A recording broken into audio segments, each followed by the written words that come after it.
Well, good day, folks. I'm certainly not the best singer in the world, far from it. But let me sing one stanza, or partial stanza, of an old hymn. On a hill far away stood an old rugged cross, the emblem of suffering and shame.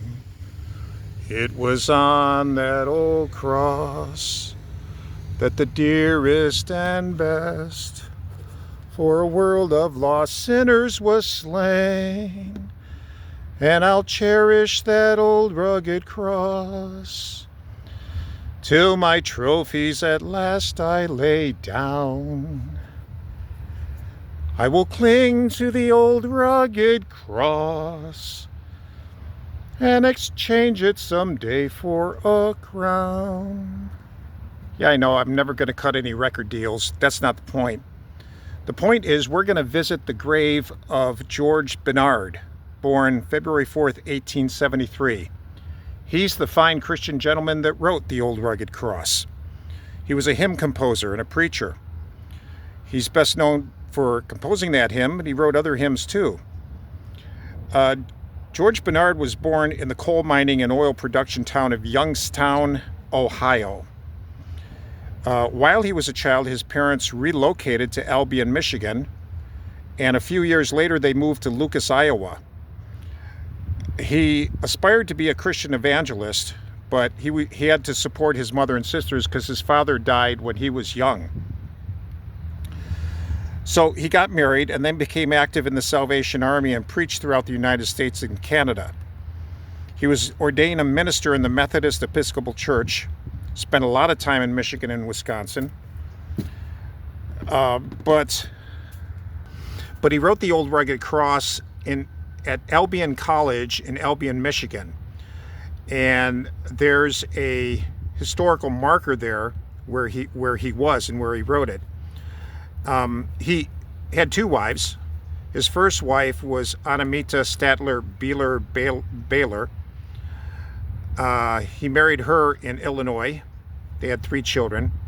She died, and he married a second time in 1944 to Hannah Dahlstrom. They had no children. He was buried in Reed City in 1958, and the local Chamber of Commerce there erected a cross near his home. He's buried here right here in Inglewood Cemetery. So let's take a walk to his grave. I believe that he's one of the great saints of history. And he's over here, right by my red chair, on this beautiful October day in Southern California. This is Mr. George. His wife, Araminta,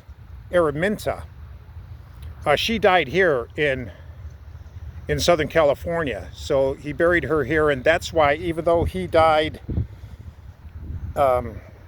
elsewhere, his body was moved over here. So this is him, 85 years of age. And I mean, who could ever forget that beautiful hymn he wrote, as well as others? Rest in peace, George Bennard. You were a servant of God, and I believe that heaven's gain is our loss. He quotes here from Galatians 2:20. My father was fond of that verse. I am crucified with Christ, nevertheless I live. Yet not I, but Christ lives in me. The life that I now live in the flesh, I live by the faith of the Son of God, who loved me and gave himself for me. Rest in peace, Mr. Bennard. I look forward to meeting you one day.